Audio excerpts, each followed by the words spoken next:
মুসা নবীর মনটা খারাপ। আল্লাহ তুমি একেতে তার পাও দাও নাই, হাত দাও নাই, এই লোকটা বড় অসহায়, এই লোকটারে তুমি জাহান্নামের ছিদ্রা বন্ধ করো। এই কথা যদি এই লোকটারে বলি, লোকটা তো বড় কষ্ট পাবে। মুসা নবী দিদার করে চলে আসলেন, ধনির সঙ্গে দেখা। ধনিরে ডাক দেখায়, ধনী রে। ধনী কয় নবী মুসা কি উত্তর দিল তোমার মাওলা আমারে বলো। কয় উত্তরটা পাইলাম, শুনে নাও। আমার আল্লাহ বলেছে রে, তুমি আজ থেকে শুকরিয়া আদায় করবা না রব্বে কারিমের, দেখবা তোমার মালামাল কমে যাবে। ধনীকে ডাক দেখায় নবী মুসা রে, ধন সম্পদের পাহাড় যদি আরো দ্বিগুণ বেড়ে যায়, আমি আমার মাওলার শুকরিয়া ছাড়তে পারবো না। যে রব্বে কারিমের কাছে ফিরে যেতে হবে,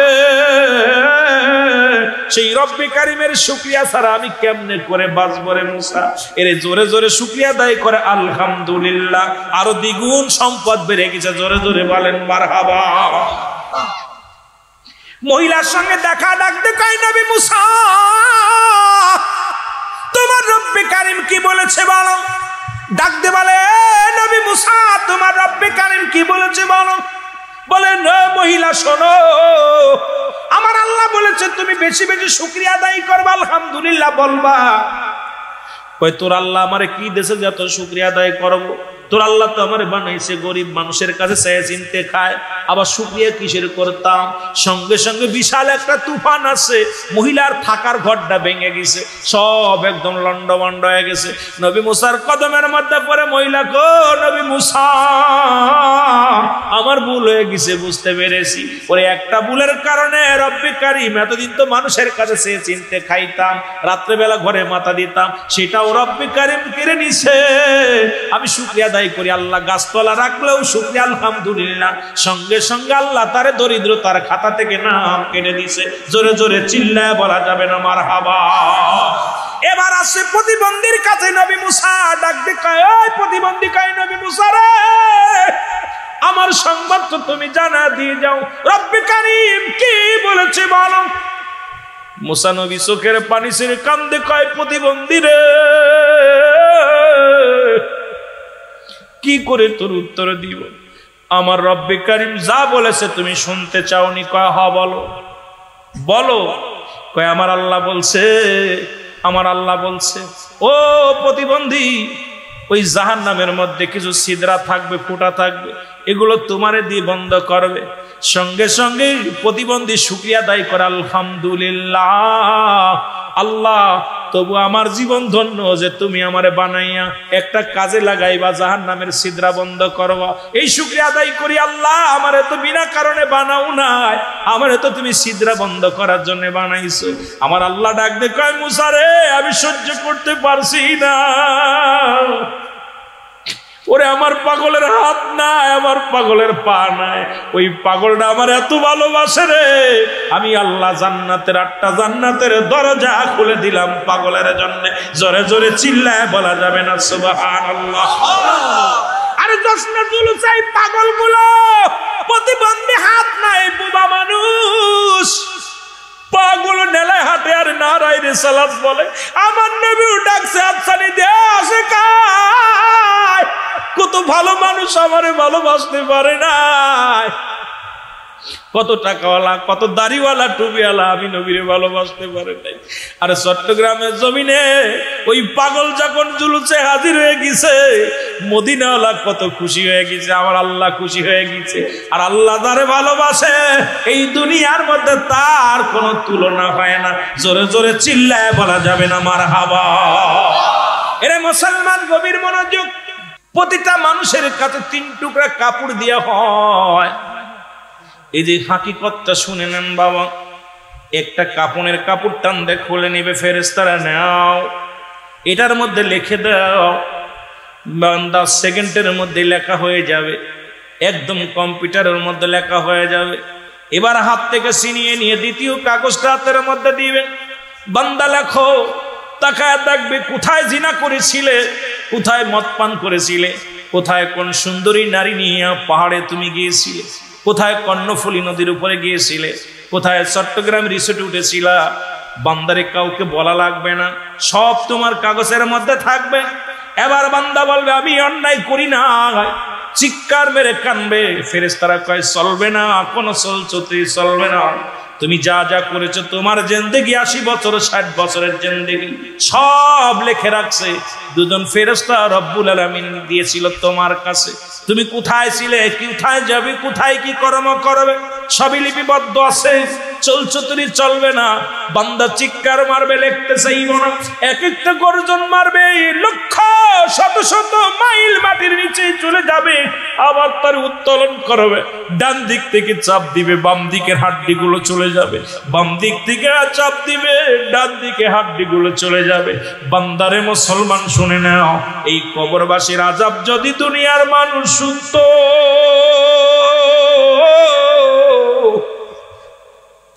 এই দুনিয়ার মানুষগুলো হার্ট ফেল করে মারা যেত। কবরে আযাব হয় যদি বিশ্বাস না হয় বাবা, আগামীকাল আপনার বাবা মায়ের কবরের পাশে যায় একটা ছাগল বা একটা গরু বাঁধবেন, বাঁধিয়া আপনি দূরে দাঁড়ায় থাকবেন, ভালো খাবার দিবেন, দেখবেন যদি বাবা মার কবরে আযাব হয়, ওই গরুটা টালু মালু তাকাবে, খানা খাবে, চোখ দিয়ে দরদর করে পানি ছেড়ে দিবে, শুধু দড়ি সিরাসিরি করবে, সে সিরাসিরি করবে। কারণ পৃথিবীর মধ্যে কবরে আযাব দানব বুঝতে পারে, মানব বুঝতে পারে না।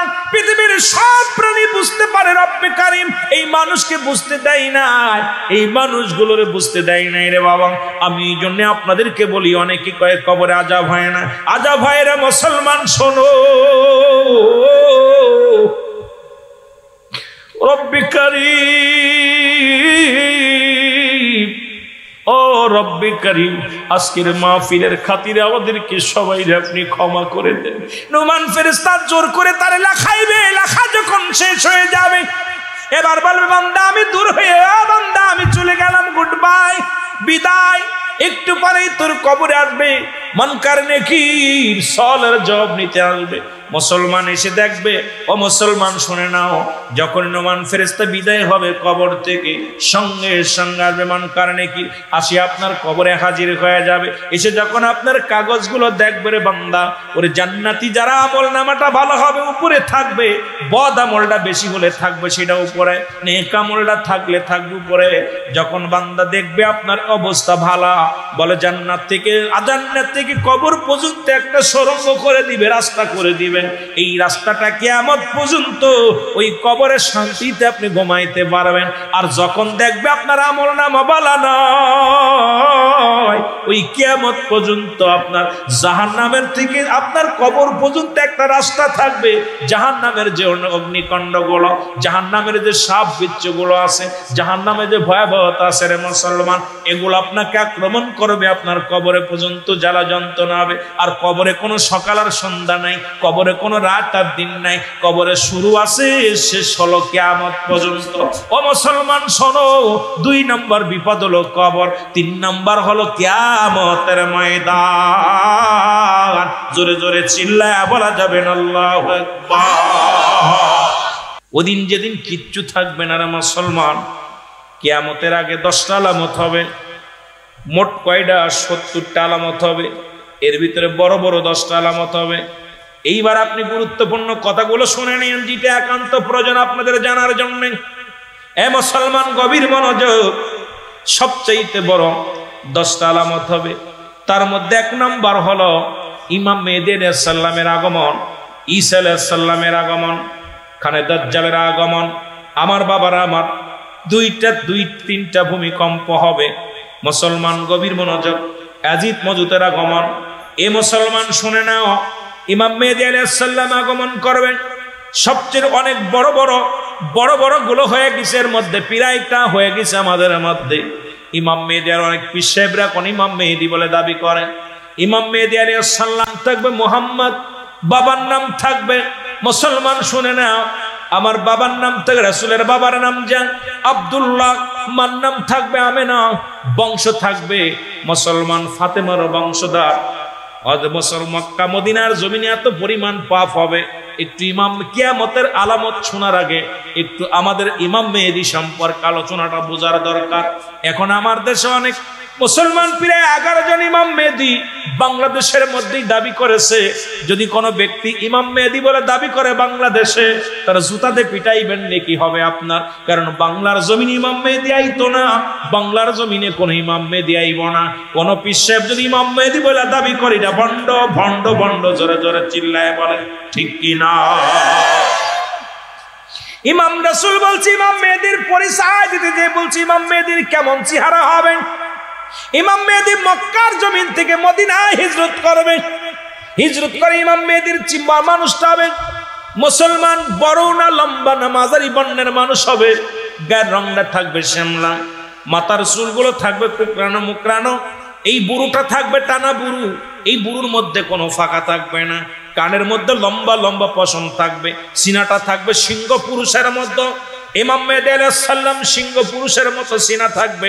এবার মুসলমান শোনে না, সবচেয়ে বড় ইমাম মেহেদীর পরিচয় নবীজি বলছে ইমাম মেহেদী আলাইহিস সালাম থাকবে তুতলা, যখন কথা বলতে যাবে তখন কথাগুলো বেঁধে যাবে, তখন উরতের মধ্যে জোরে জোরে থাবা লাগাই বলে মুসলমান। ইমাম মেহেদী আলাইহিস সালাম যখন আগমন করবে মক্কা মদিনায়, শুনে নেন মুসলমান, এত পরিমাণ পাপ চলবে, জিনা ব্যভিচার অন্যায় অপরাধ খুন খারাপি চলবে, জাহিলা জামানা কেউ ছেড়ে যাবে, যেমনি ভাবে আমার দেশে শুরু হয়েছে। আমার দেশ আজকে বিনা বিচারে, আজকে মানুষের জানমালের কোনো নিরাপত্তা নাই, আজকে রাস্তার মধ্যে মানুষ পিটায়া তাদেরকে হত্যা করতেছে, ভাই হইয়া ভাইকে খুন করতেছে, নিজের ভাই সম্পদের জন্য আমার আগের ভাই বললেন চক্ষু দুটা উপরে নিতেছে।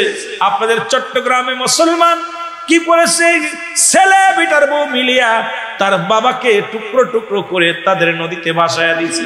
আজকে মুসলমান শুধু এই দেশে নয়, জাহিলা জামানা ছেড়ে গেছে, কারণ আমরা শুনেছি জাহিলা জামানায় মানুষ পুরুষে পুরুষে জিনা ব্যভিচার করত, ওদিন আমার মুসলমান মায়ের সঙ্গে সন্তান জিনা করত। এখন দেখি প্রতিনিয়ত নেটের মধ্যে দেখা যায় সন্তান বাবার সঙ্গে অন্যায়ের মধ্যে লিপ্ত হয়ে গেছে, বাবা লম্পট, বাবা মেয়ের সঙ্গে অন্যায় লিপ্ত হয়ে গেছে। শুধু তাই নয়, দুইটা ঘটনা বাংলাদেশে ঘটেছে দীর্ঘ 17 বছরের মধ্যে, সবচেয়ে দুঃখজনক দুইটা বিষয়। সেটা হলো যা পৃথিবীর ইতিহাসে সবচেয়ে বড় ইতিহাস, আল্লাহর ওলিরা না থাকলে এই দেশটা শেষ হয়ে যেত। এই দেশটা রব্বে কারিম এই লুতের জামানায় গেছে রে, এই জামানার মানুষগুলোকে আল্লাহ শেষ করে দিত। হয়তো আল্লাহর কোন প্রিয় বান্দা মুসলমান এমন কোন প্রিয় ব্যক্তি থাকার কারণে রব্বে কারিম আমাদের উপরে সেই বড় গজব দিতেছে না। এইগুলোকে একবার ইতিহাসগুলো দেখো। অযুবক বন্ধুরা, যদি মিথ্যা বলি এখন বিচার করবেন, ভালো করে জেনে নেন, যদি মিথ্যা হয় আমাকে যে শাস্তি দিবেন মেনে নিব। মিথ্যা বলার জন্য আসি নাই, মিথ্যা ভুল তথ্য দেওয়ার জন্য এখানে আসি নাই রে মুসলমান। এ আমার ভাইরা আমার, যখন ইমাম মেহেদী আলাইহিস সালাম আগমন করবে বাবারা শুনে নাও, মক্কা মদিনা এত বড় পাপ হবে তার প্রমাণ আর দেখতে বাকি নাই, কারণ আমার মন বলে অতি শীঘ্র দুনিয়া শেষ হয়ে যাবে। কারণ মক্কা মদিনা এখন নারীরা অলরেডি গাড়ি চালানো শুরু করেছে, মক্কা মদিনায় সিনেমার হলের ভিত্তি স্থাপন হয়েছে। শোনো আর শোনো, ভালো করে কান দিয়া শোনো, যেখানে বাংলাদেশের সিনেমাগুলো বন্ধ হয়ে গেছে এখন মদিনায় সিনেমা শুরু হয়েছে। মুসলমান শুনে নাও, এবার ওখানে পতিতালয় পর্যন্ত খোলা হয়েছে। এমন হিংসুটে হয়ে গেছে মক্কা মদিনার মানুষ, বাংলাদেশ থেকে কোনো নারী কালো মেয়েও গেলে সিঙ্গেল গেলে ডবল হয়ে ফিরতেছে। জোরে বলেন ঠিক কিনা? মুসা আলাইহিস সালামের কথা বলতেছিলাম, বুড়ি ডাক দেখায়, বাবা মুসা রে, তুমি যাও মাওলার দরবারে জিয়া, কোথায় দিদারের জন্য? তোমার কাছে একটা কথা বইলা যায়, ও বাবা মুসা, তুমি তোমার মাওলারে বলবানি আমার কেন গরিব বানাইলো, ওরে কি কাজ করলে ধনী হওয়া যায়, তোমার মাওলারে জিগায়া এবানিলে মুসা। মুসা কয়, তোমার নালিশটা নিলাম। এরপরে আরেকটা লোকটা দেখে টাকা এক ধনী, কোন মুসারে কই যাও? কয় মাওলার সঙ্গে দিদারে যায়। মুসারে আমার একটা নালিশ নিবানি। কয় বলো কি নিব? কয় নালিশটা হলো আল্লাহ এত ধন সম্পদ দিছে, এই সম্পদ কেমনে কমবে এইটা মাওলার কাছে জেনে আসবা। আমার এত সম্পদের দরকার নাই, কি কাজ করলে আমার সম্পদ কমে যাবে এইটা তোমার মাওলারে জেনে আসবানি। কয় নিলাম তোমার নালিশ। এরপরে আর একজন হাত নাই পা নাই, বসে আছে গোড়াগড়ি করে। ডাক দে বলে নবী মুসা রে তুমি কই যাও? কয় মাওলার কাছে যাইতেছি দিদারের জন্য। কয় মুসা রে তুমি যখন মাওলার কাছে যাবা আমার একটা নালিশ নিয়ে যাও। নালিশটা হলো আমার মাওলারে জিগাইবা আমার তো হাত নাই পা নাই, আমারে কেন বানাইলো, আমার দ্বারা কি কাজ করব, আমার দে কোনো কাজে লাগবে নি, আমার কোনো কাজে লাগবে নি, এইটা তোমার মাওলারে জিগাইয়া আসবানি। আরে চট্টগ্রামের ওই লোকটার কথা কইতেছে, ওই যে প্রতিবন্ধীর কথা কইতেছে, হঠাৎ করে কথাটা বলে ফেললাম। এরা মুসা নবী চলে গেল, তিনটা নালিশ রব্বে কারিমের কাছে বলে রব্বে কারিম এই তিনটা নালিশ আমি তিনটা প্রশ্ন আপনার কাছে করতে চাই। এক নাম্বার, একজন গরিব মানুষ সে বলছে কেমনে সে ধনী হবে। আমার রব্বে কারিম কয় মুসা রে যা বলবা বুড়ি মারে সেজন্য বেশি বেশি আমার শুকরিয়া আদায় করে, বেশি বেশি যেন আলহামদুলিল্লাহ বলে। দেখবা আল্লাহ পা আমি আল্লাহ রব্বুল আলামিন তার ধন ভান্ডারের মালিক বানায়া দিব। জোরে বলেন মারহাবা। দুই নাম্বার, ওই বেটারে যা বলবা ধন সম্পদ কমবে কেমনে যা বলবা সেজন্য কোন সময় আলহামদুলিল্লাহ না বলে, শুকরিয়া আদায় না করে। আমার শুকরিয়া আদায় না করলে দিনে দিনে ধন সম্পদ সব কমে যাবে। মুসা নবী কয় যাই না গেলাম। দুই নাম্বার উত্তর। তিন নাম্বার ওই যে প্রতিবন্ধী মানুষটারে কেন বানাইলা এটা আমি জানতে চাই রে আল্লাহ। আমার আল্লাহ কয় মুসা রে ওই প্রতিবন্ধীরারে বানাইছি আমি জাহান্নামের মধ্যে কিছু ছিদ্রা থাকবে, ওই ছিদ্রাগুলো বন্ধ করার জন্য ওরে বানাইছি। জোরে জোরে চিল্লায় বলা যাবে না আল্লাহু আকবার। আমি বলি কার জন্য তুমি সুদ খাও, কার জন্য তুমি ঘুষ খাও, কার জন্য তুমি অন্যায় করো, কার জন্য তুমি সুদের ব্যবসা করো, ঘুষের ব্যবসা করো না মুসলমান। এই দেহখানা করলা, এই পৃথিবীর মধ্যে রুহুল আমিন সিদ্দিকী কথাগুলো বলে শুই না নাও। এই বডিখানা করলা, তোমার দেহ খাবে পোকে, তোমার সম্পদ খাবে লোকে। জোরে বলেন ঠিক কিনা? এই সম্পদ রেখে আলেন আজকে যে বাড়িতে আমরা বিশ্রাম নিলাম, 7টা ভাই একত্রিত আছে, সুন্দর বাড়ি করেছে রে মুসলমান। ওই বাড়ির মধ্যে যদি একটা টাকা যদি হারাম ঢুইকা যায় সবই বরবাদ, যদি হালাল ঢোকে তো বালা। এই দুনিয়ায় বাড়ি থাকবে, গাড়ি থাকবে, ওরে মুসলমান 7 ভাইয়ের 1 ভাই থাকবে না, ওর বাবাও নাই, দাদাও নাই, এইরকম বাস্তেরাও থাকবে না, চাচারাও থাকবে না। কখন যেন আমি আপনি দুনিয়া থেকে চলে যাব। এই দুনিয়ার মধ্যে সম্পদ পরে থাকবে, সম্পদ খাবে লোকে, তোমার দেহখানা খাবে পোকে। যার জন্য তুমি সুদ খাইলা, ঘুষ খাইলা গো, কার জন্য তুমি ঘুষ খাও, কার জন্য তুমি সুদ খাও?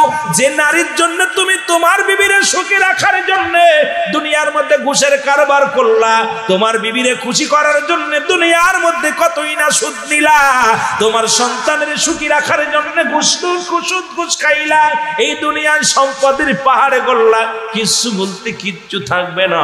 যখন রব্বে কারিম ডাক দিবে সব পরে থাকবে।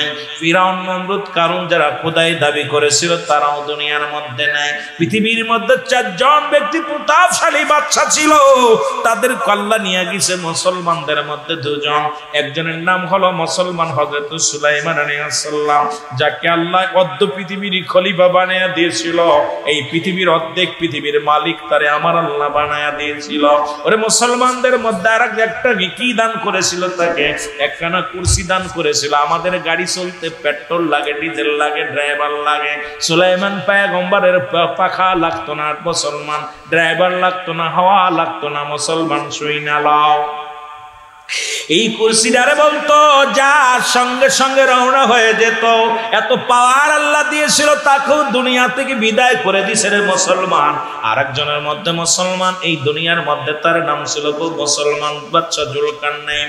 আল্লাহ তারে পৃথিবীর মধ্যে 1600 বছর হায়াত দান করেছিল, একদিন নয়, 2 দিন নয়। এর চট্টগ্রামের মানুষ 50 বছর হায়াত পাইয়া, 80 বছরের হায়াত পাইয়া দুনিয়ার মধ্যে কত অন্যায় করো, অন্যায় করো, দুনিয়ার মধ্যে কত সুদ ঘুষের মধ্যে ব্যবসা করো, হারাম জিনিস ভক্ষণ করো, জিনা করো, ব্যভিচার করো। এমন এই দুনিয়ার মধ্যে বাদশা জুলকারনাইন আল্লাহ 1600 বছর হায়াত দান করলেন।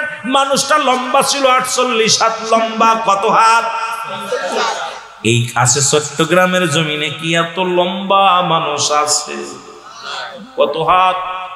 48 হাত লম্বা। আল্লাহ তাকে একটা মুজিজার ঘোড়া দান করেছিল।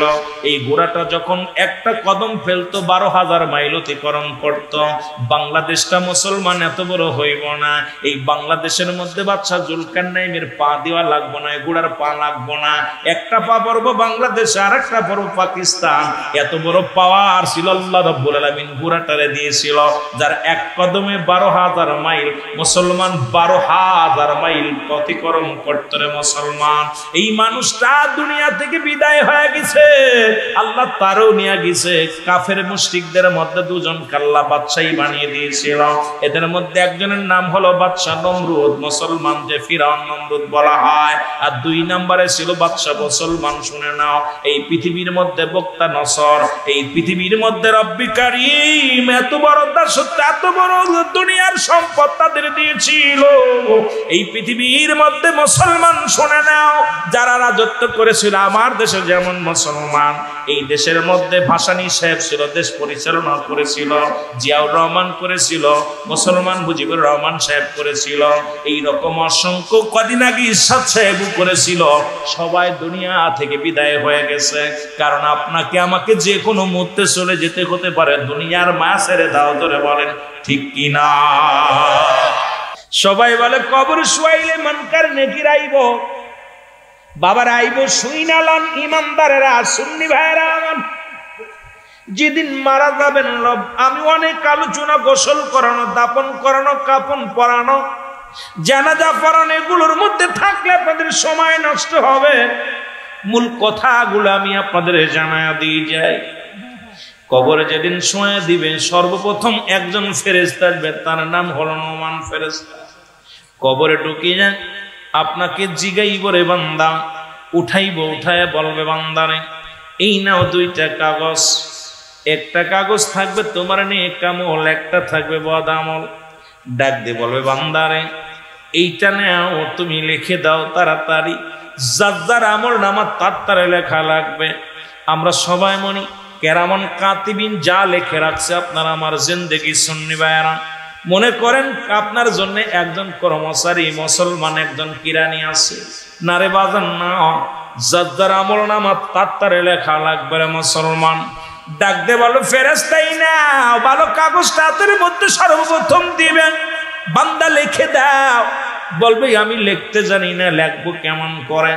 কয় তাড়াতাড়ি লিখে দাও। বলে লিখবো, আমার কাছে তো কোনো মুসলমান কলম নাই। ফেরেশতা বলবে, নোমান ফেরেশতা ডাক দে বলো বান্দা শুনে নাও, কলম তোমার ডান হাতের শাহাদত আঙ্গুল মুবারক। এরে মুসলমান, প্রতিটা বান্দার যে নখ আঙ্গুল দিয়া নবীজি আমার শাহাদত আঙ্গুল মুবারক দিয়া চন্দ্রটাকে দিয়ে খণ্ডিত করেছিল। এই আঙ্গুলের বড় দাম। আমার দেশের মৌলবীরা এই আঙ্গুলে চুন খায়, আমি করে মৌলবী বড় পড়া মৌলবী সাপ। আঙ্গুলের দাম জানিস না, কারণ হাতের মধ্যে একটা নখের এত বড় দাম, কারণ এই আঙ্গুলটার বড় মূল্য, বড় দাম। এটা তোর কবরের ভিতরে কলম হবে। আর এই নখ দিয়া রব্বুল আলামিনের হাবিব, আমার আপনার হাবিব রাহমাতাল লিল আলামিন চন্দ্রকে দ্বিখণ্ডিত করেছিল। সেই হাতটা তোমার চুন খাওয়ার জন্য নয়। জোরে জোরে চিল্লা বলা যাবে না, ঠিক কিনা? এর বাদান্দার হাত পায়ে হলো, এইটা হলো আঙ্গুলটা হবে মুসলমান আপনার কলম। এই হাত দিয়ে কত সুদের টাকা ধরো, ঘুষের টাকা ধরো, এই হাত দিয়ে জুয়ায় টাকা লাগাও, এই হাত দিয়ে কত অন্যায় করে বান্দা। এই হাতটারে পবিত্র রাখো। এই হাতের আঙ্গুল মুবারক হবে কলম। বান্দা বলবে আমি কলম পাইলাম, পাইলা খাই, আমি এখন কি পাবো কোথায়? কলমে তো কালি নাই। কি নাই? বলে বান্দারে কালি তোমার মুখের থুতু মুবারক। আরে যে থুতু মুবারক দিয়া নবীজি হযরত আবু বকর সিদ্দিক রাদিয়াল্লাহু তাআলা আনহু পায়ের মধ্যে সাপে দংশন করেছিল, থুতু মুবারক দিয়া সাপের বিষ পানি করেছিল। নবীজির ঘাম মুবারক সাহাবীরা কত আদর করে নিয়েছিল। আরে নবীর শান কি করে বলবো রে বাবা। নবীর সাহাবীরা নবীজির জন্য কত পাগল ছিল। নবীজির পায়খানা মুবারক জমিন হা করে খেয়ে ফেলেছিল, নবীজির প্রস্রাব মুবারক উম্মে ঈমান পান করেছিল। আরে মুসলমান, দুনিয়ার মুসলমান শোনো, সেই নবীর সঙ্গে মেশাল আমি কেমনে করে দিব? পৃথিবীর মধ্যে নবীর সঙ্গে কোনো মেশাল চলে না, কারণ দুনিয়ার মধ্যে নবী আসছেন, নবী কয় হায়াতি খায়রুল লাকুম, আমার হায়াতের জিন্দেগিটা আমার উম্মতের জন্য কল্যাণ স্বরূপ। সেই উম্মত হইয়া নবীর সঙ্গে মেশাল দেব কেমনে করে? কারণ নবীর সঙ্গে কোনো মেশাল চলে না। আমরা হইলাম গুনাহমার্কা মানুষ, নবীরা হলো মাসুমের মাসুম, নবীরা হলো গুনাহ থেকে মুক্ত, আমরা গুনাহই যুক্ত। আর এই গুনাহই যুক্ত মৌলবী যদি কয় নবী আমগার মতো মানুষ, আমরা মেনে নিতে পারি না। জোরে জোরে চিল্লায় বলেন ঠিক কিনা? এরে মুসলমান শোনো, এই মুখের মধ্যে কেমনে তুমি বিড়ি টান দাও গো? এই মুখের মধ্যে কেমনে তুমি গাঁজা খাও? এই মুখ দিয়ে কেমনে তুমি গালি দাও? এই মুখটা দিয়া কেমনে তুমি ইয়াবা খাও? এই মুখ দিয়ে তুমি কেমনে ফাইসা কথা বলো? মুখের থুতু মুবারক হবে তোমার কালি। যদি কালি নষ্ট হয়ে যায় কলম চলে না, কলম বাতিল হয়ে যায়। এই জন্য কালিটার সুন্দর রাখার জন্য মুখটারে পবিত্র রাখার দরকার আছে কি না? এই রাসূল বলছে দুইটা জিনিস যে ব্যক্তি আমার কাছে দাবিনদার হইল, ওয়াদাবদ্ধ করল, আমি নবী তার হাত ধরে জান্নাতে নিব। তার মধ্যে এক নম্বরে হলো দু গালের মধ্যে বস্তু যেটা জিহ্বা, এটারে কন্ট্রোল রাখার জন্য নবী আদেশ দিয়েছেন।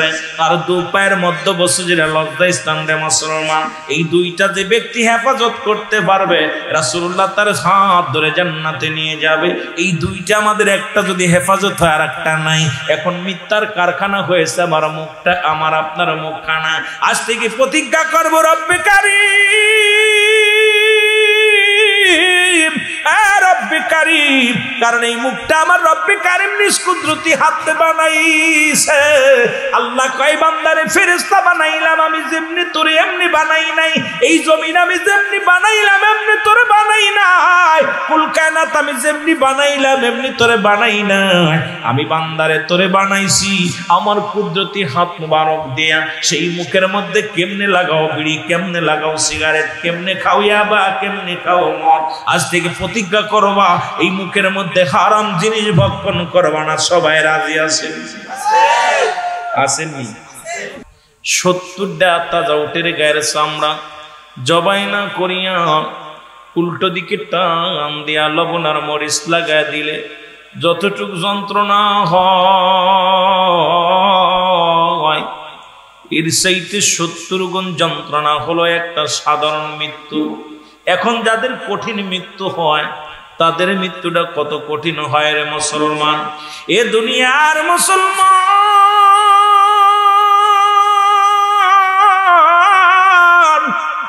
যারা মরণকালে পায়খানা করে দেয়, যারা মরণের সময় প্রস্রাব করে দেয়, যারা মরণের সময় যাদের জিহ্বা বাইর হয়ে যায়, মরণের সময় যাদের চোখ দুটি বড় বড় হয়ে যায়, তাদের মরণটা কেমন হয়?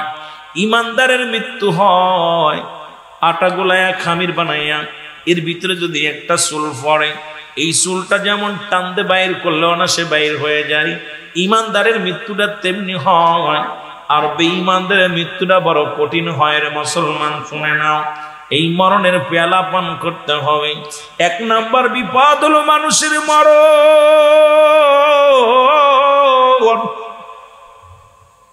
এ দুনিয়ার মুসলমান শুনে নাও, ঈসা ইবনে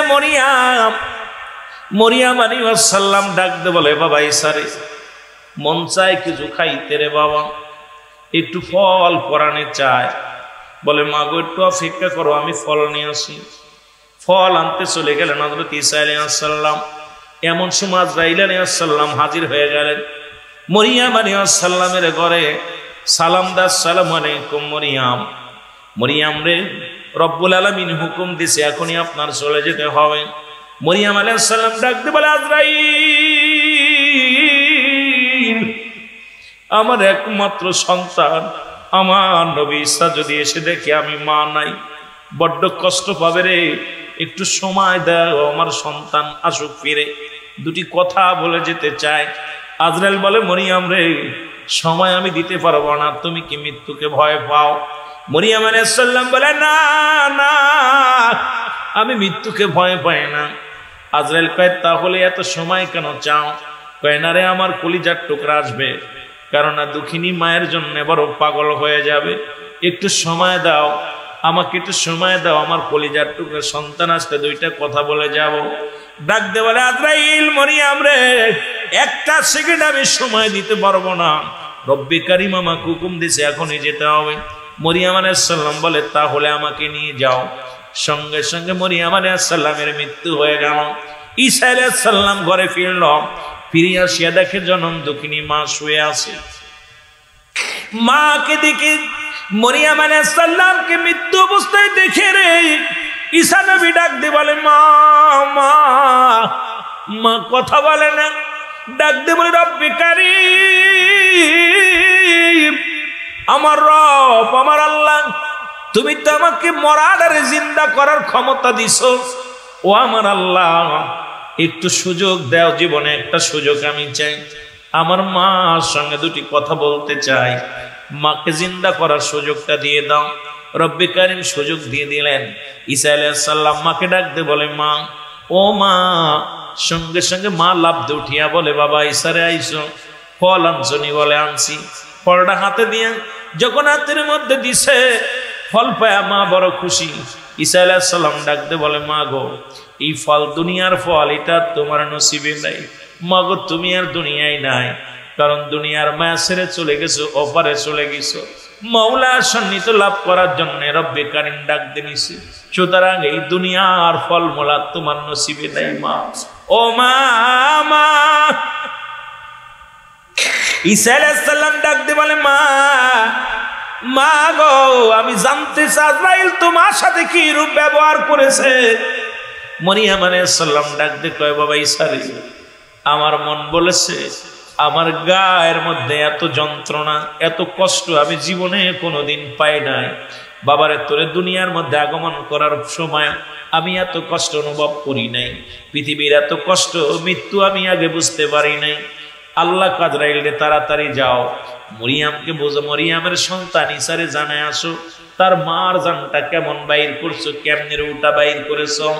আরে মরিয়ম আলাইহিস সালামের সামনে আজরাইল আলাইহিস সালাম হাজির।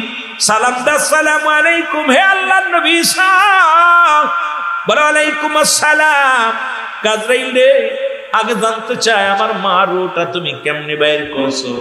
আজরাইল বলে নবী গো, আপনি, আমি এমন দানব, আকাশে থাকে আমার মাথা, জমিনের মধ্যে থাকে আমার পা, পৃথিবীর সব মানুষের জান কবজ করার জন্য আমি দুনিয়া আসি না, একমাত্র ঈমানদারের রুহটা বাইর করার জন্য আমি জগতের মধ্যে আসি। আপনার মায়ের রুহটা বাইর করেছি, শুধু মাথার মধ্যে হাতটা বলে আসি, কোনো কষ্ট দিই নাই। আর পৃথিবীর মধ্যে মায়ের বুকে দুধ খাইতে খাইতে সন্তান যেমনি ঘুমায়া যায়, আপনার মায়ের রুহটা আমি এমনি বাইর করেছি।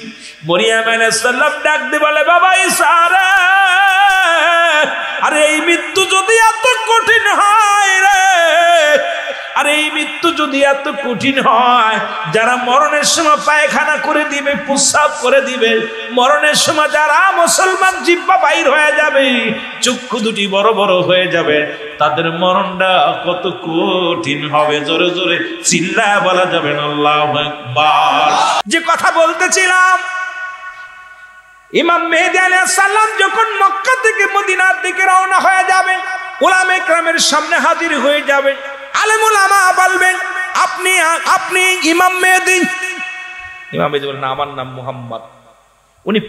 উনি বল নিজের পরিচয় দিবেন, আমার নাম মুহাম্মদ, বাবার নাম আব্দুল্লাহ, মার নাম আমেনা। আমি তো একজন। তখন বলছে না তুমি ইমাম মেহেদী। তখন বলবে না আমি ইমাম মেহেদী না। যখন অস্বীকার করবে তখন উপর থেকে একটা আওয়াজ আসবে, একমাত্র ঈমানদার শুনতে হবে, হাজা খলিফাতুন ফিল আরদ। আওয়াজটা আসবে এইরকম জোরে, আওয়াজটা হাজা খলিফাতুন ফিল আরদ। তখন সবাই বলবে এইবার আপনি অস্বীকার করবেন কেমনে? তখন ইমাম মেহেদী আলাইহিস সালাম বলে হ্যাঁ আমি ইমাম মেহেদী আলাইহিস সালাম। জোরে বলেন না সুবহানাল্লাহ, আর একটু জোরে সুবহানাল্লাহ। ইমাম মেহেদী প্রকাশের পরে আসবে কিনা? হযরত ঈসা আলাইহিস সালাম। ঈসা আলাইহিস সালাম এসে ঈসা আলাইহিস সালাম আসবে, এরপরে খানে দাজ্জাল আসবে। সময় বাবা শেষ, একটা বাসলে চললো, আপনাদের কষ্ট হচ্ছে সবার।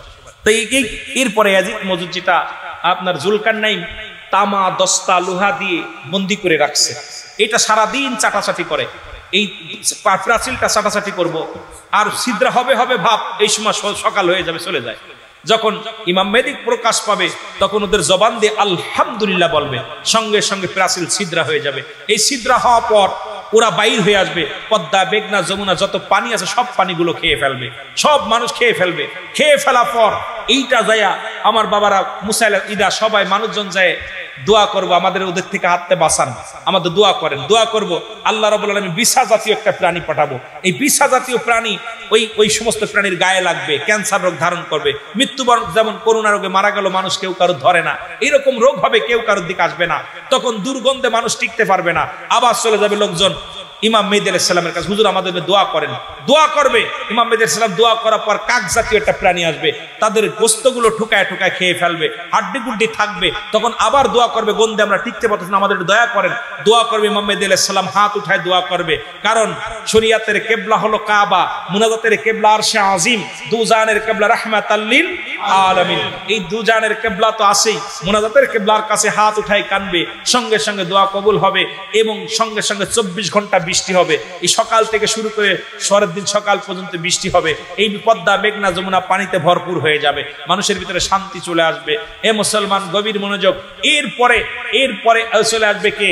এরপরে আপনার ওই আসবে ইমাম মেহেদী আলাইহিস সালাম, হযরত ঈসা আলাইহিস সালাম আসরের নামাজের সময় আসার পরে ইমাম মেহেদী আলাইহিস সালাম হবে ইমাম, মুসল্লি হবে হযরত ঈসা আলাইহিস সালাম। ঈসা আলাইহিস সালাম বায়াত গ্রহণ করবে আমার আখির নবী রাহমাতাল লিল আলামিনের উম্মতের হাতে, সেটা হলো হযরত ইমাম মেহেদী আলাইহিস সালামের হাতে হাত রেখে বায়াত রাসূল গ্রহণ করবে। জোরে বলেন সুবহানাল্লাহ। চট্টগ্রামের মানুষ বায়াত রাসূল গ্রহণ করেছে, অনেক মানুষের চোখে পড়ে, কয় দেখ শুরু করছে পীর মুরিদি। আরে বুকার দলেরা হন, হযরত ঈসা আলাইহিস সালাম বায়াত গ্রহণ করবে হযরত ইমাম মেহেদীর হাতে। জোরে বলেন না মারহাবা, আর একটু জোরে বলেন। ইমাম মেহেদী আলাইহিস সালাম তখন বায়াত গ্রহণ ওনার একসাথে থাকবে, এবং ঈসা আলাইহিস পরে খানে দাজ্জাল দুনিয়ার মধ্যে আসবে, 40 দিন পর্যন্ত হায়াত পাবে, সারা পৃথিবী খায়ের করবে। খানে দাজ্জালকে দাবর খোলা তরবারি নিয়ে দাবর শুরু করবে, হযরত ঈসা আলাইহিস সালাম দাবরায়া নিয়ে কাবা শরীফের ডান গেটের সামনে নিয়ে ফেলবে, এরপরে আক্রমে তার গর্দান দ্বিখণ্ডিত করে ফেলবে। তখন আল্লাহ রাব্বুল আলামিন বলবেন, হে ঈসা, তুমি আখির নবীর উম্মত হতে চেয়েছিলে, আশা পূরণ হয়েছে, এখন তোমার দায়িত্ব শেষ, তোমার শেষ, তুমি চলে আসো। তখন আজরাইল আলাইহিস সালাম আসবে, আজরাইল আলাইহিস সালাম এসে হযরত ঈসা আলাইহিস সালামের জান কবজ করবে। ঈসা আলাইহিস সালামের জান কবজ করার পর এরপরে কাফন দাফ ইমামতি করবে হযরত ইমাম মেহেদী আলাইহিস সালাম, তার জানাজার নামাজ পড়াবে। শেষ করে আমার রাসূলুল্লাহর পায়ের গোড়ে একটা জায়গা আছে, কবরের জায়গা, একটা মাজারের জায়গা আছে। আমার নবীজি বলছে আমার ডান পায়ের গোড়ে একটা জায়গা থাকলো, এই জায়গার মধ্যে হযরত ঈসা আলাইহিস সালামের কবর হবে। সুবহানাল্লাহ। এরে যারা মক্কা মদিনা জান, ইতিহাস পড়বেন, একটু ভালো করে জানবেন, রাসূলুল্লাহর পায়ের গোড়ে, কদমের গোড়ে একটা কবরের জায়গা আছে, যেখানে হযরত ঈসা আলাইহিস সালামের খুব দোষ ধরে। কারণ এই বাতিলপন্থীরা যারা আছে, এরা জামাতে যেভাবে যায়, আমরা এইভাবে জামাতে যেতে পারি না, এটা আমাদের জন্য একটা কষ্টের বিষয়। ধরে বলেন ঠিক কিনা? আমাদের রাসূলের চরিত্রে, আমার নবীজির দাড়ি মুবারক, মনে কিছু করবেন না, কষ্ট পেয়েন না আমার কথার মধ্যে। আমি আলোচনা শুরু করব, আমাকে দুইটা বিষয় দিয়েছে নবীজির, বেলালের প্রতি, মানে রাসূলের প্রতি বেলালের ভালোবাসা, আর মৃত্যু যন্ত্রণা, কবর হাসর যেটা দিচ্ছে। সুন্দর আলোচনা, আমি আস্তে আস্তে আগাবো। শুধু কথা বলতে যায়, আমি বলতেছি রাসূলের মুখের দাইমি সুন্নাত গুলো, এটার যত পারি শেভ করতেছি, অন্তর থেকে রাসূলকে ভালোবাসি, আবার মুখের মধ্যে দাড়িগুলো সাজতেছি। এগুলো দেখে অনেকে বাতিলেরা হাসে, আমার এই প্রশ্ন করে যে ভাইজান, চট্টগ্রামে যখন যান এরা এত জুলুস করে, এত ভালোবাসে, ঠিক আছে ভাইজান, দয়া করে আমাদের এলাকায় আসলে একটু দয়া করে নামাজের কথা আর নবীর সুন্নাতের কথা একটু বলবেন। আজকে একজন ফোন দিছে, কিছুক্ষণ আগে একজন ফোন দিছে, রুহুল আমিন ভাই আইছেন নিয়ন এমজি, ভাইজান আপনারা সুন্নি ঠিক আছে মানি, কিন্তু দুঃখের বিষয় আপনারা রসুলকে ভালোবাসেন, কিন্তু রসুলের জন্য জীবন দিতে রাজি আছেন, কিন্তু রসুলের সুন্নাতের প্রতি গুরুত্ব এত কম কেন? আমি কথাটা বলার পর আমি বলছি ভাইজান, এরা তো আসলে তেল মাথায় তেল দিলে না দিলে আর এক মাথায় হাত বোলাই দিলে হয়ে যায়। এই মানুষগুলো পথ ভোলা মানুষকে আল্লাহওয়ালা করতে গেলে সময় লাগে। এরা এমন একটা সময় আসবে আল্লাহ নবীর ভালোবাসায় পাগল পারা পরে আল্লাহ রব্বুল আলামিনের গোলামি করবে। জোরে বলেন সুবহানাল্লাহ। কিতা কমান স্বার্থে তৈব, কথা বুঝেন নাই? এগুলো আমাদের খুবই দোষ। টুপি রাসূলের সুন্নাত, দেখবেন বাতিলপন্থীরা মাহফিল করলে মনে হয় হাজার হাজার বসে, সবার মাথায় টুপি থাকে, আমাদের আপনাদের মাথায় টুপি নেই। এটা দুঃখ না? কথা বলেন না? দরকার আছে কিনা? খালি মাথায় নামাজ পড়া মাকরুহ, দেখবেন পাগড়ি তো দূরের কথা, টুপিটাও মাথায় রাখেন না, খালি মাথায় নামাজ দাঁড়ায় গেছে। এগুলো আমি সুন্নিয়াতের জন্য আমি বলে করি আমাদের দোষ ত্রুটি আগে। অ্যারিস্টটল, সক্রেটিস উনি বই লেখা বলছেন নো দাই সেল, নিজেকে নিজে চিনতে হবে, মানে রফর নফস, নিজের নফসকে চিনতে হবে। আমি অন্যকে নিয়ে গবেষণা করার সময় নেই, আমাকে নিয়ে গবেষণা করে শেষ করতে পারি না যে আমাকে কেন পাঠাইলে, আমি আখিরে নবীর উম্মত হইলাম, এগুলো আমি কেন ছেড়ে দিতেছি, আমি কেন মানুষের সমালোচনার পাত্র হব। কারণ বাবা আসলে আমরা সুন্নি বলে দাবি করি, সুন্নি আদর্শ আমাদের দরকার আছে কিনা, আরো জোরে বলেন আছে কিনা। রাসূলুল্লাহর কাছে 1 নাম্বার প্রিয় ছিল নামাজ, আমাদের কাছে 1 নাম্বার প্রিয় হতে হবে কি? জোরে বলেন কি? আরো জোরে। নামাজ কি ফরজ, সাবাল্যক সাবাল্লিকা, নাবাল্যক নাবাল্লিকার উপরে নয়, সাবাল্যক সাবাল্লিকা তার উপরে নামাজ ফরজ। আরে আগামীকাল ফজরে যদি আপনাদের পাশের মসজিদে আপনারা এইগুলো মানুষ যান, বাতিলটা তো ঢুকতেই পারবো না, জোরে কোন ঠিক কিনা। আপনারা আগের কাতারে যে বসবেন, ওরা দেখুক যে না সুন্নিরা নবীকেও ভালোবাসে, আল্লাহরও গোলামি করে, এরা নামাজ জামাতের সঙ্গে করে, জোরে বলেন ঠিক কিনা। আপনারা পড়তেনও না। আবার আমাদের দেশে এখন আপনাদের এলাকায় হয়তো ভালো, মসজিদগুলো তো দখল সবই বাতিলপন্থীরা, সুন্নিরা ইমামতি করে না, কারণ আমাদের হাদিয়ায় পোষায় না। কথা বুঝলেন? দুঃখজনক, এটা খুবই দুঃখ। আমি মনে করি সমস্ত ওলামা একরাম যারা আছেন সুন্নি আকীদায়, প্রত্যেকে মসজিদটাকে খেদমতের জন্য ধরেন, কারণ আজকে বাতিলপন্থীরা মসজিদখানা ধরেই আমাদের বিরুদ্ধে সমালোচনা, রাসূলুল্লাহর বিরুদ্ধে সমালোচনা, আমার নবীর নূরের সম্পর্কে সমালোচনা, মিলাদের সম্পর্কে সমালোচনা, আমার রাসূলকে নিয়ে কটাক্ষ করার সুযোগ পেয়েছে। কারণ মেম্বারে বসে তো সুযোগ পাইলে মুসল্লিরা সবাই আমরা বোবা হয়ে যায়, আর সুযোগটা দিয়েছি আমরা। এই জন্য আমি বলি সুন্নি আলেম যারা আছেন কমপক্ষে 6-7টা সূরা পারলেও সামনের কাতারে যাওয়ার জন্য চেষ্টা করেন, কারণ এদেরকে আর জায়গা দিয়েন না। কারণ ওদেরকে দিলেই আমার রাসূল ওদের উঠেই, যেমন সর্বপ্রথম বেদাত নাজায়েজ হারাম, এই যে মাস্টার ইবলিসের ভাষা, এই ভাষাটা ওদের মুখে, বেদাত নাজায়েজ হারাম, ওদের ভাষণই এটা, আমার রাসূলকে কটাক্ষ করে কথা বলে। এই জন্য আমি আপনাদেরকে অনুরোধ করব, ওলামা একরাম মিডিয়া থেকে বলতেছি, আমি এখানে অনেক মিডিয়া আছে তাদেরকেও বলতেছি, আপনারাও বলবেন, ওলামা একরাম হাফেজ কারি যারা আছেন, আপনারা যে মসজিদে খেদমত করতে পারেন, তাহলে দেখবেন আমার দেশে, আমার সমাজে সুন্নিয়াত প্রচারের জন্য আরো অগ্রসর আমরা বেশি হব। যেন বলেন ঠিক কিনা, ঠিক কিনা বাবা। আজকে আসরের নামাজ পড়লাম, একজন লামাজাবি দিয়েছিল, জোহরের নামাজ পড়লাম, উনি আর আরেকজন একদম আপনাদের এই পাশে পুটিয়াতে এসে আসরের নামাজটা পড়লাম। নামাজটা পড়ার পর আমার কাছে, ভাই আপনি সুন্নি না? আমি কই জি। যার পাশে নামাজ পড়লেন আপনার নামাজ হইব? তো একবারে নবীরে কয় মাটির মানুষ। আমি কই ভাই আমরা তো মুসাফির মানুষ, কি করবো বলেন? কয় দরকার একা পড়তেন, কিন্তু দেখলাম, আমি বললাম ভাই জানেন একটি সুন্নি আলেম নাই? অসংখ্য আছে, কিরা মসজিদ ইমামতি করবে না, উনি পায় 7,000 টাকা বেতন, আর ওই মৌলবী চিন্তা করে যদি কারোর ব্যাগ টানতে পারি পাবো 20,000, দরকার নেই। তাহলে আমাদেরকে অর্থ বালহা কেলাফ, এই দুনিয়াটা হলো পচা দুর্গন্ধ মরি, মানুষের চরিত্র হলো কুকুরের চরিত্র। কুকুর যেমন মরি পাইলে খুশি হয়, সে জামানার মানুষ সম্পদ পাইলে খুশি হবে। আমরা সুন্নি ভাইরা আজ থেকে প্রতিজ্ঞা করব, সম্পদ নয় ঈমান নিয়ে বাঁচতে চাই। জোরে বলেন ঠিক কিনা। রাজি আছেন? রাজি আছেন? এগুলো আপনাদের কি বলবো, এখানে এটা হলো আম সমাজ, কথা বুঝেননি? খাস সমাজে বলার দরকার ছিল ওলামা ইকরাম। আমাদেরকে আগে বৈঠক করতে হবে, এটা অল বাংলাদেশে যত সুন্নি আলেম ওলামা আছি, আমাদেরকে ঐক্যের মধ্যে থাকতে হবে যে মসজিদ মাদ্রাসাগুলো আমাদেরকে নিয়ন্ত্রণ আনতে হবে যদি সুন্নিয়াত প্রচার করতে হয়। কিন্তু আমার দুর্ভাগ্য যে, আমাদের সকলের দুর্ভাগ্য, এই যে বিজ্ঞপ্তি দিলাম একটা সুন্নি আলেম আমার মাদ্রাসার জন্য, আজও পর্যন্ত কেউ ইন্টারভিউ দিতে যায়নি, আজও পর্যন্ত কারোর পাই না। যদি সুন্নি আলেম আমরা যেই বলি যেটা সুন্নি আলেম দরকার, পাই না, কারণ যাবে না তারা। কিন্তু ওদের ওরা চাচ্ছে টাকা, ওরা চাচ্ছে মানুষ, আস্তে আস্তে দেখা যায় গুছিয়ে যাবে। যেমন আপনাদের ঢাকাতে একজন ইহুদি পুরো 40 বছর নামাজ পড়াইছে, 10 বছর ইমামতি করছে, ইহুদি, উনি মুসলমান না, মুসলমানা নামাজ পড়াইছে, পরে ধরা পড়ছে। উনি বলছে আমি ইহুদিদের এজেন্ট, আপনারা আমাকে 10,000 দেন, ওখান থেকে আমাকে প্রতি মাসে 50,000 টাকা দেয়, খালি দিন তার এই আপনাদেরকে ভুল পথে নেওয়ার জন্য। আমার ভাইয়েরা, এই জন্য আমি আপনাদেরকে অনুরোধ করব যে আমরা এদিক থেকে ফিরে আসতে হবে। আল্লাহ আমাদের তৌফিক দান করুন। যেন বলেন আমিন। যে কথা বলতেছিলাম, মুসলমান শুধু সগীরা গুনাহ করি নাই, পদে পদে করছি কবিরা গুনাহ, নামাজ ছেড়ে দিয়া কবিরা গুনাহ, মিথ্যা বলা কবিরা গুনাহ, বেগানা নারীর সঙ্গে দেখা দিয়া কবিরা গুনাহ, মুসলমান শুনে নাও, বেগানা পুরুষের সঙ্গে দেখা দিয়ে হারাম। এখন এই ওয়াজ করলে অনেক আলেম দেখা যায়, ওলামা একরামও ধরা পড়ে যায়, বাঁচার মতো পথ নাই।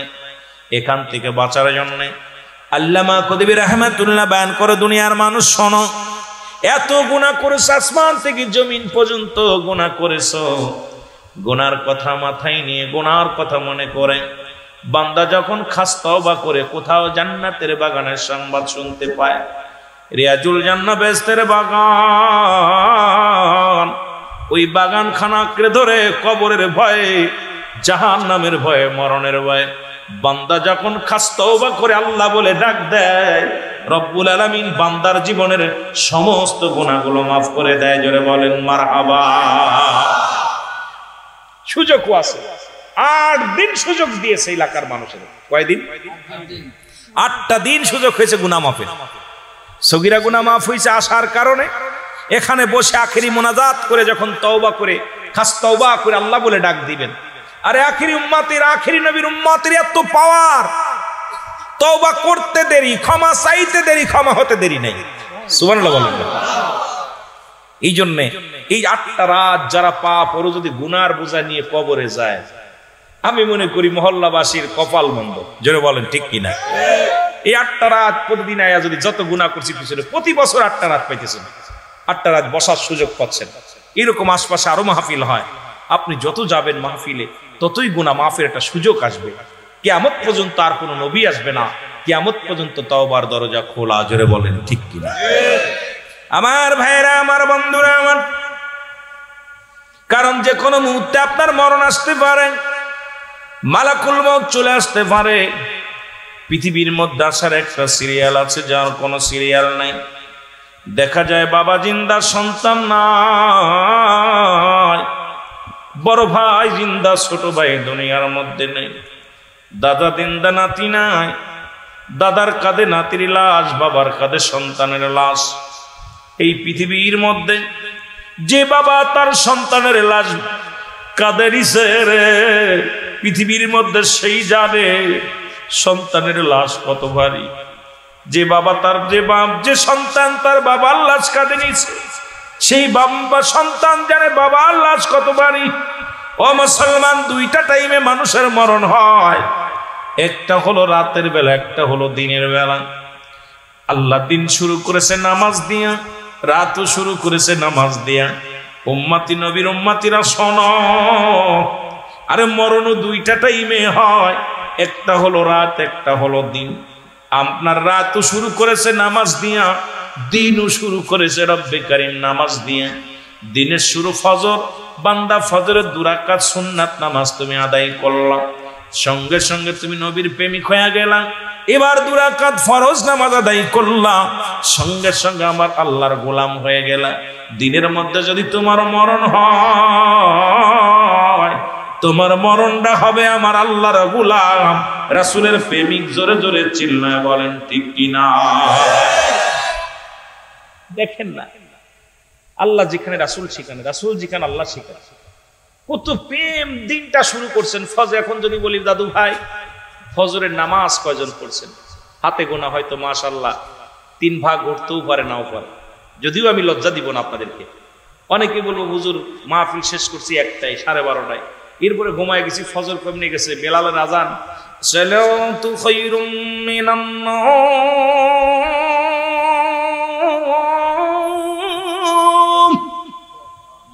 ঘুম থেকে নামাজ উত্তম। কিন্তু সেই সময় ঠিক কি আল্লাহু আকবার, আল্লাহু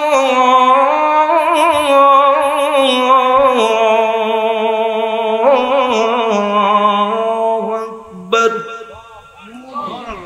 লা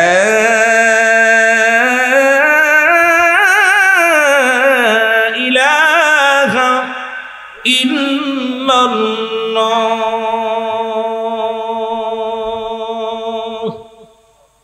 আসলে আজান কিন্তু এটা বেলালের আজান ছিল না। বেলালের আজান ছিল কি জানেন? আল্লাহু আকবার, আল্লাহু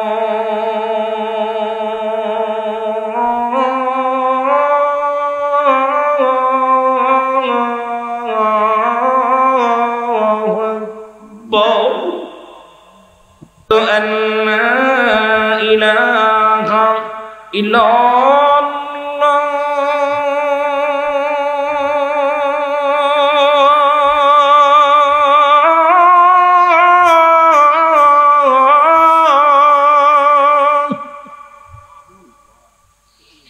আশহাদু আন্না মুহাম্মাদুর রাসূলুল্লাহ।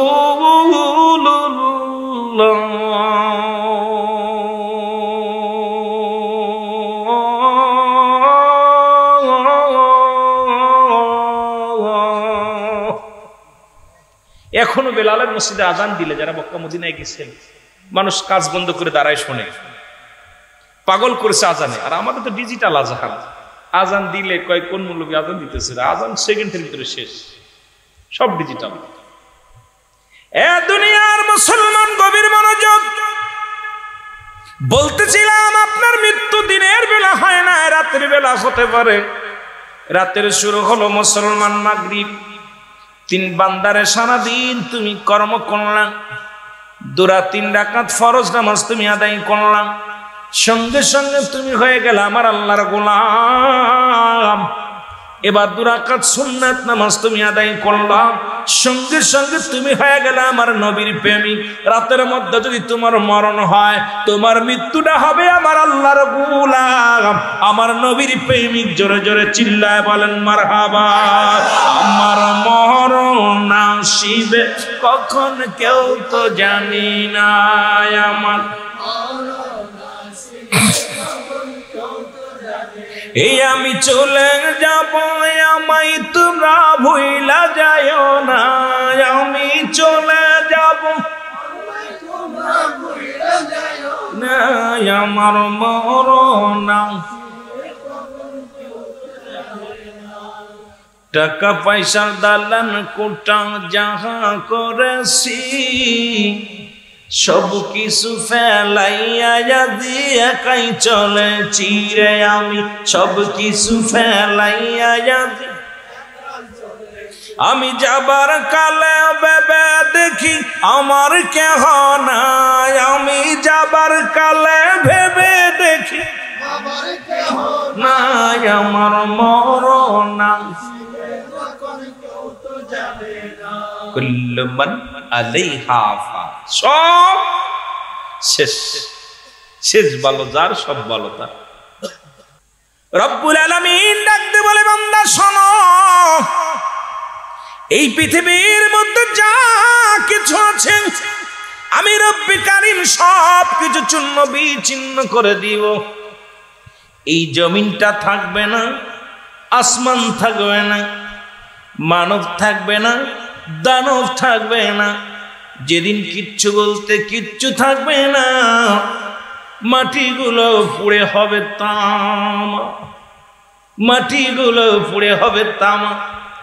মাটির উপরে পানি, 3 ভাগ পানি, 1 ভাগ মাটি। রব্বুল আলামিন ডাক দেখায় বান্দারে, ওই পানিগুলো পুড়ে হয়ে যাবে ছাই, মাটিগুলো পুড়ে হবে তামা।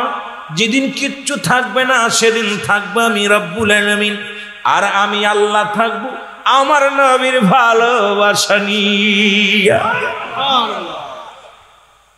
আমি বলি যারা বাতিলপন্থী আছেন এখানে একটু খেয়াল করেন, আল্লাহ কয় যেদিন সব শেষ করে দিব, আসমান জমিনের ভিতরে যা কিছু আছে চিহ্ন বিচ্ছিন্ন করে দিব, কিচ্ছু থাকবে না, সেদিন থাকবো আমি রব, আমি আল্লাহ, আর আমি থাকবো আমার নবীর ভালোবাসা নিয়ে। আমরা সুন্নিরা নবীকে জানের চাইতে বেশি ভালোবাসি, আমরা কি ভুল করতেছি? আস্তে কইতেন না জোরে কইতেন? আরো জোরে বলেন না। রাসূলের ভালোবাসা নিয়ে থাকবে আল্লাহ। আমরা সুন্নিরা এই জন্য সর্বপ্রথম নবীকে ভালোবাসি, জোরে বলেন ঠিক কিনা? আরো জোরে। কারণ নবী ভালোবাসার নাম হলো ঈমান। একটা হলো ঈমান, একটা হলো আমল। নামাজ, রোজা, হজ, যাকাত, কুরবানি সবগুলোর নাম হলো আমল। এখন ঈমান যদি ঠিক রাখতে হয়, ওযুবিহীন যেমন নামাজ হয় না, ঈমানবিহীন তেমন আপনার কোনো আমল কাজে লাগবে না। মানব জীবনের অমূল্য সম্পদের নাম হলো রূহ। মানব জীবনের অমূল্য সম্পদের নাম ঈমান, ব্যক্তির জীবনের অমূল্য সম্পদের নাম রুহু। রুহুবিহীন যেমন বডির কোনো মূল্য নাই, হাত আছে পা আছে, ভিতরে কোনো বাতাসটা বাইরে গেছে, বডিটার মূল্য নাই। সকালবেলা আপনার জানাজার জন্য মসজিদুল হাম পড়ে যাবে, ভাই বন্ধু সবাই নিয়ে আপনাকে ব্যস্ত হয়ে যাবে আপনাকে কবর দেওয়ার জন্য।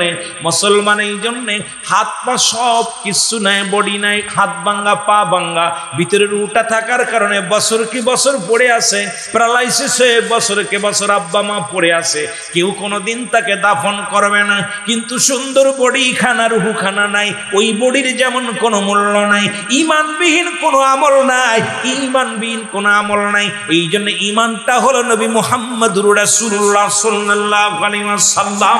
ঈমান যার নাই কোনো আমল নাই, নামাজ দরকার নাই, রোজা দরকার নাই, হজ দরকার নাই, যাকাত দরকার নাই, এগুলো দরকার হবে ঈমান আনা ফরজরে। বলেন ঠিক কিনা?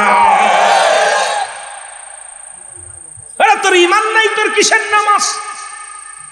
তোর ভিতরে নবী নাই, তোর নামাজ নাই, নবী নাই, হজ নাই, নবী নাই, যাকাত নাই, নবী নাই, কুরবানি নাই, নবী নাই, তোর নামাজ নাই, নবী নাই, কুরআন নাই, কিচ্ছু নাই। আগে নবী। ঈমান যদি না থাকে কিসের আমল? আগে আমল করার আগে ঈমান আনতে হবে। ঈমান হলো নবী মুহাম্মদুর রাসূলুল্লাহ সাল্লাল্লাহু আলাইহি ওয়াসাল্লাম। এইজন্যই বলেন ঈমান আমল আমার নবী মুস্তাফা গো, ঈমান আমল আমার নবী মুস্তাফা গো। জাহান্নামে পড়ে থাকি তবুও না ভয় করি, ইশকে মুহাম্মাদের মালা যদি গলে রয় গো। নবীজির নাম, নবীজির ভালোবাসা যদি গলায় থাকে, জাহান্নামকেও পরোয়া করি না। জোরে বলেন ঠিক কিনা? আর একটু জোরে বলেন আমিন। একটু মহব্বতের সঙ্গে দুরূদ শরীফ পড়েন। আল্লাহুম্মা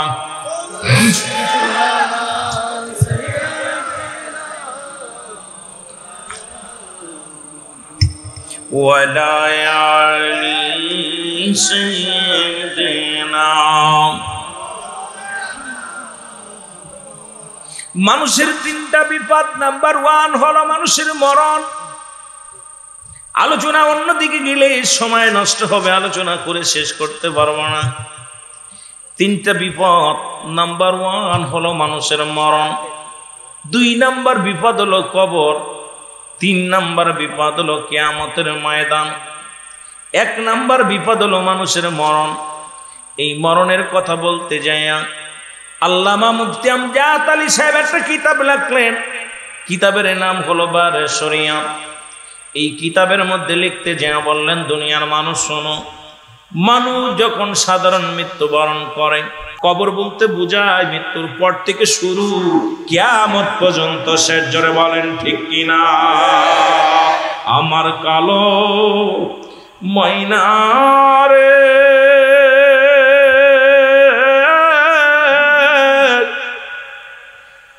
আমার সোনা পাখি রে, ওরে একদিন তো যাইবের পাখি উড়িয়া, ওরে একদিন তো যাবের পাখি।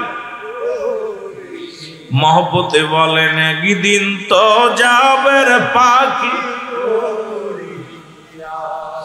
ছেলে মেয়ে পাশে বসে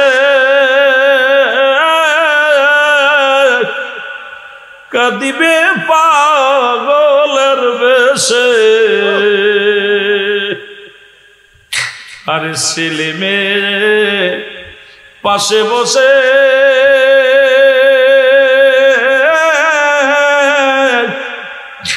কাঁদিবে পাগলের বেশে, জনমের বিদায় দিবে সবাই করিয়া, ওরে জনমের বিদায় দিবে তোমায় করিয়া। আমার কালো ময়না রে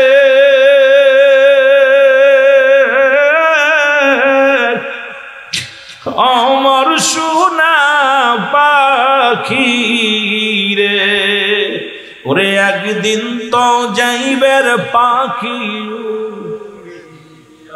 ওরে একদিন তো যাবের পাখি নবীর প্রেমের প্রেমিক হইয়া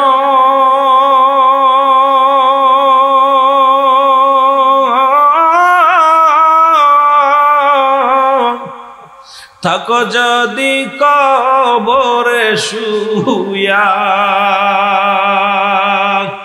শান্তি পাবে অন্ধকার কবরে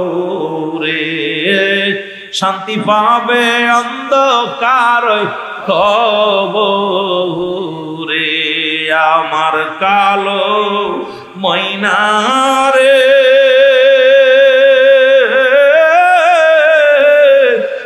আমার সোনা পাখি রে একদিন তো যাবের পাখি উড়িয়া বলেন একদিন তো বড়ই পাতা গরম জালে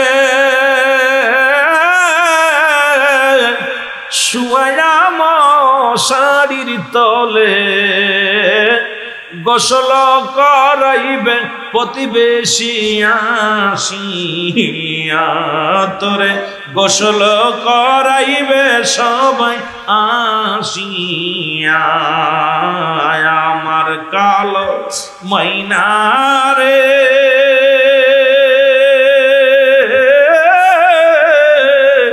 আমার সোনা পাখি রে ওরে একদিন তো যাবের পাখি উড়িয়া বলেন একদিন তো যাবের পাখি উড়িয়া এ দুনিয়ার মুসলমান